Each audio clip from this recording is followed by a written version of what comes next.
210, 1, 2, 3, 4, test, test, test. Se aude un fâșit răbun. Pe care? Cu ăsta? 210, 210. Se aude foarte fâșit. Ia să vedem.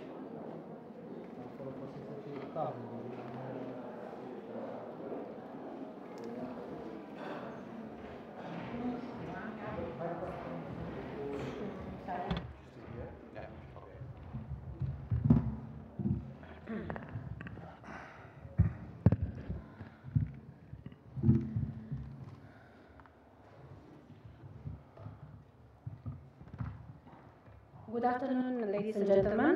Welcome to the press conference following the informal meeting of the Minister of Culture from the EU member states.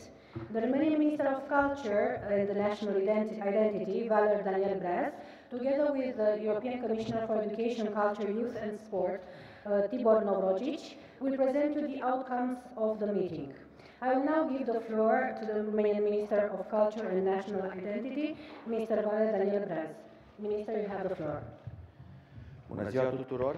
Good afternoon to all of you. Mulțumesc Thank you very much. Thank you for giving us the opportunity to have a press conference here today.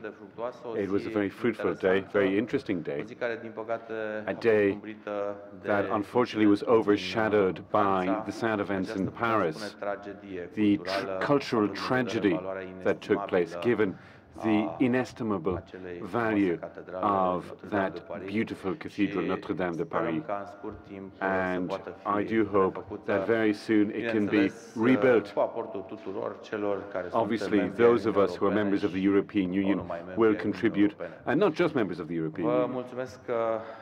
So I would like to thank you for giving us the time for the press conference today. I don't want to speak at great length. I just want to set out a few of the conclusions of our work today. It was a very interesting day, as I said, very fruitful, lots of very good ideas that will be put into practice, I'm sure. The informal meeting of cultural ministers in Bucharest reaffirmed the importance of keeping heritage at the center of European policies. We also need to have sustainable financing of the cultural and creative sectors through the creation of new opportunities at an EU level. The ministers of culture have stressed the important elements in terms of cooperation at a European level in the field of culture. We need to take an ambitious strategic approach in defining new common objectives. The meeting was overshadowed, as I said, by the tragic events in Paris. The Cathedral of Notre Dame, which was a witness to France's history and a symbol of European Christianity, this was engulfed in flames yesterday. Today in Bucharest, Notre Dame didn't just belong to the city of Paris, but the entirety of the European Union, which expressed its solidarity with the French people. And we expressed our hope that this cathedral will be rebuilt in the near future. The European Year of Cultural Heritage 2018 represented a valuable source of inspiration for the actions carried out in member states. And this was an example of cooperation at a European Union level with a view to promoting our values and common identity. The Romanian presidency of the Council of the European Union proposed transmitting this heritage further on, stressing expertise, experience, and best practices generated by this Year of Cultural Heritage. The member states of the European Union have set out the most important lessons learned from the European Year of Cultural Heritage. These will serve as a source of inspiration for future European policies in the field. We need to have a holistic approach to heritage. Digitization is very important to allow greater access to cultural phenomena. We need to have quality in the restoration of monuments, and we need to get young people and a variety of social categories involved in order to ensure that heritage remains a shared source of pride for all European citizens. All of the ministers of culture felt that beyond its spiritual, intrinsic value, the cultural heritage plays an important role in sustainable and inclusive development in the European Union, given that we need need to take advantage of the momentum of the European Year of Cultural Heritage. When it comes to financing the cultural and creative sectors, innovation was considered to be important in sketching out the future. Ministers felt that we need to have adequate funding to ensure the development of the cultural and creative sectors. Most member states recognize the importance of developing support structures such as clusters, transsectoral networks, creative hubs, etc.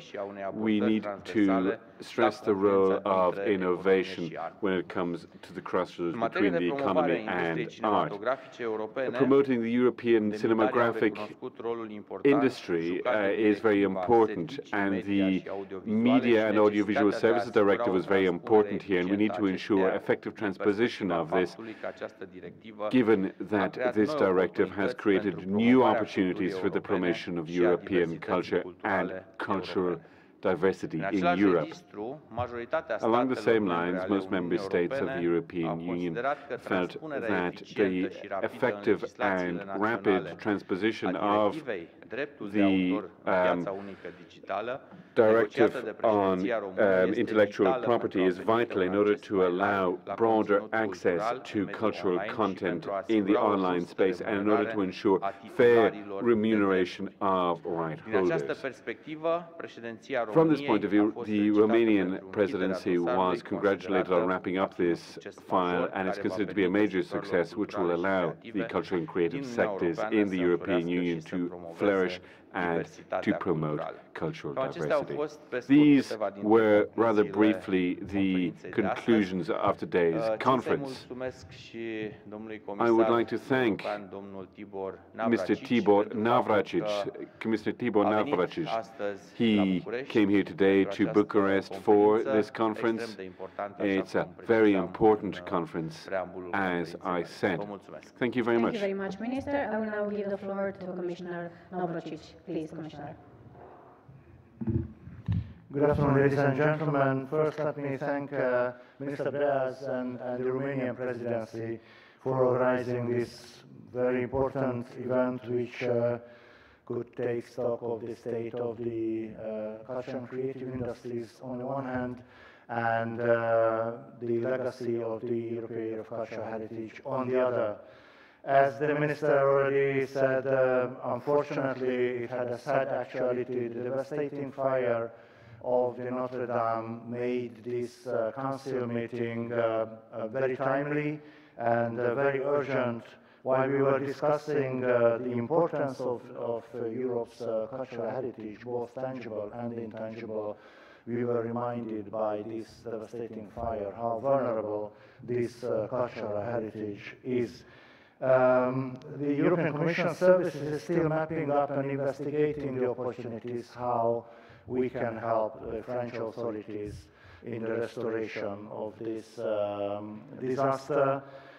So far, we are collecting all those policy initiatives which are in my portfolio. For instance, we can help via the European Solidarity Corps, sending volunteers to Paris, to the site of the emergency situation. Also, we can fund some exchanges of experts and experiences by Creative Europe, and we are still collecting and looking for other policy instruments to be at the disposal of the French authorities and to help them who are in need. But back to the otherwise very interesting agenda of this informal council. The first point was the financing and innovation of the culture and creative sectors and industries. Let me remind you that Europe's culture and creative industry is a world-class branch of the industry, and we want to stay that way. That's why our new work plan for culture 2019-2022 commits to helping to foster an ecosystem supporting artists, culture and creative professionals and European content and we are working with the member states towards this goal. We are already doing a lot. Take, for example, the guarantee facility for SMEs under the Creative Europe program, which is improving access to finance for these sectors. 12 agreements have already been signed with banks in 9 countries, benefiting 800 enterprises, and more is to follow. Under the next long-term budget after 2020, we intend to do more. We have proposed a budget of 1.85 billion euros for the successor to Creative Europe. This would enable us to keep supporting the development of all cultural and creative industries. We have also proposed to continue the work of Horizon 2020 in this area under the new Horizon Europe program, and we want to support creators via the InvestEU fund through microfinancing, for example. We also had the opportunity today to discuss the legacy of the European Year of Cultural Heritage and the connections between the past and the future. The European Year enabled us to reach out to large numbers of citizens across our continent, including many young people and those who do not normally engage with cultural heritage. I thank the ministers today for their involvement and invited them to help me ensure that the European Year has an impact in the long term. At EU level, this will mean following through with the 65 actions we have committed to for 2019 and 2020 across many policy areas. This is an ambitious roadmap. We hope to see this ambition mirrored in the financial support for cultural heritage in the European Union's next long-term budget, so that we can make the most of it in building a resilient and cohesive Europe. Thank you very much. Thank you very much, Commissioner. We will take a few questions, and I would kindly ask you to state your name and the media institution that you are representing. So, the floor is open for questions. We have any question? Yes, please. Bună ziua, Mihaela Helmis de la Radio România Actualități. I'm from Radio România Actualități. Din cele 64 de Of acțiuni the 60 care privesc actions susținerea that pentru patrimoniul support heritage, cultural heritage, how many involve Romania? The question is for? Domnul ministru. The question is for the minister. Thank you very much for the question. Now, obviously, given that we're a member of the European Union and all of these agreements were signed for all of the countries of the European Union, we're involved in all of the projects. Thank you. Yes, another one here in front.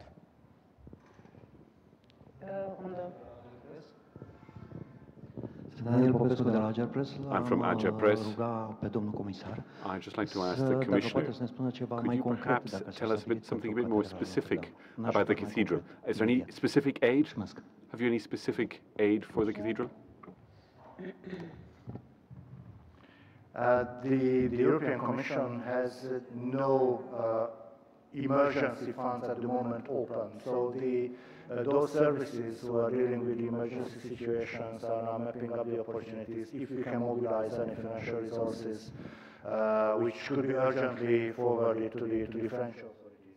What we can do, is it what? Okay. Yes. What we can do is to give support and long-term funding for the restoration procedure. For instance, we can send experts, or we can fund the travel expenses of the experts sent by other EU member states, or we can send volunteers, or we can give via JRC, the Joint Research Center is the in-house scientific service of the European Commission. They make 3D mapping and drone mapping. They can do it with Notre Dame, and we can help the preparations for the restoration and the rebuilding procedure. Thank you very much. Do we have some other question? Yes, please, behind.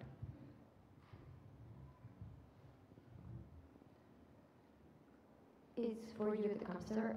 I'm Anna Harrison from Radio France International. I didn't understand exactly you can send volunteers to Paris through what policy? Solidarity? I just didn't understand how it's called, the instrument. The European Solidarity Corps is a 3-year-old volunteering scheme in the European Union. Okay. There are more than 100,000 applicants at the moment, and we've implemented more than 10,000 deployment. I mean, young volunteers went to emergency sites or emergency situations and helped the local dwellers to heal the situation there. And I have another question for both of the officials. I was doing this story the other day about European founding, and I talked to a few counselors, a few experts, and I asked them about culture, and they started laughing at me. I felt very bad. And they said there is very little money, European money for culture, and I would like more on that. Thank you. Well, you have to convince the finance ministers and the prime minister, and we'll get more money for culture at European level. There's no such as European money. I mean, all the European monies are the contributions of the member states. So, unfortunately, I cannot have venture capitals at the moment at European level. So. Would you like to add something, Minister? Da, foarte puțin la această Yes, întrebare. I'd just like to reply to this question. Now, whenever we discuss money, well, it's never enough, anywhere. And when you're discussing culture, well, people are saying, why has so little been allocated? So, just as Mr. Navracsics said, it's money coming from the EU, money coming from all of the EU states.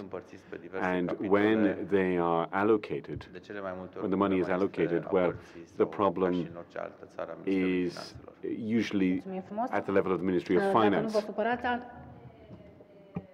N-am înțeles, mai repetați o dată? Could you please repeat that? Depinde de banii și de fondurile de care ați întrebat It dumneavoastră. depends on the funds you're asking about. Now, if you're talking about money allocated for culture at a European level, on, let's say, a young generation project, well, certain money has been allocated to that. And this money can be accessed by each state based on the projects they've submitted at a European level. If we're talking about within a country, well, obviously, it's a different situation. Different but similar. Can I just because mostly the cultural activities are funded by Creative Europe. Creative Europe's budget will be 1.85 billion euros in the next multi-annual financial framework. But you can also have some funding from regional funds, for instance, or the European social funds. It's up to the profile of the project. So, and we would like to offer more synergies in the EU funds. So local actors or local creators can apply for more EU funds coming from different policy areas. The last question, I saw a hand, yes, behind, please.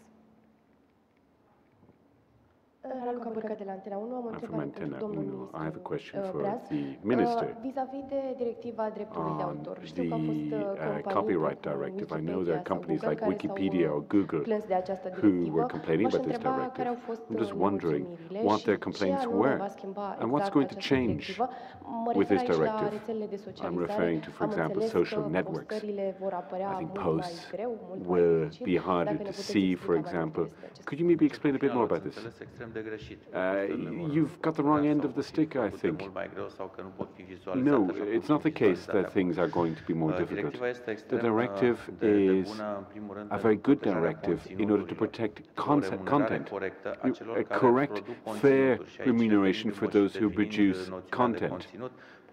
And it could be a text, it could be a song, it could be a film, it could be a documentary, anything that's posted. And sometimes the people aren't paid as they are paid as much as they should be paid.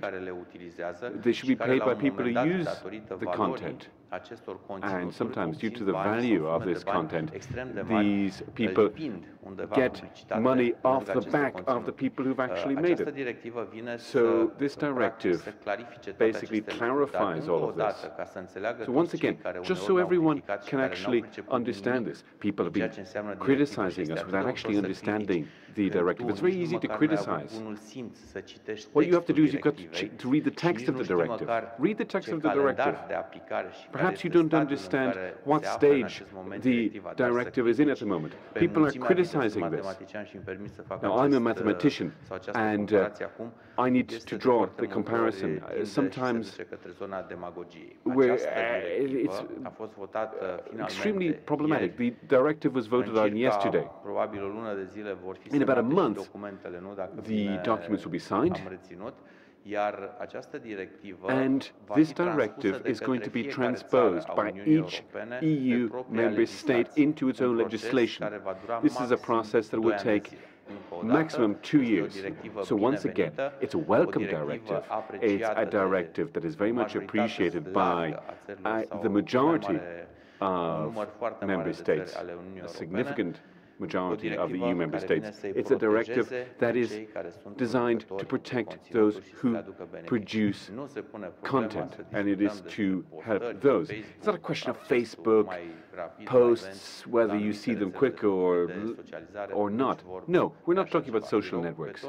So I just urge all those of you who haven't understood the directive, the text is there. Read it, understand it. And if you don't understand it, we can help you explain it, and we can clarify what's in the directive. Thank you very much for the question. Thank you also. Minister, Commissioner, ladies and gentlemen, thank you very much for attending the press conference. It's ending here. Thank you all. Goodbye.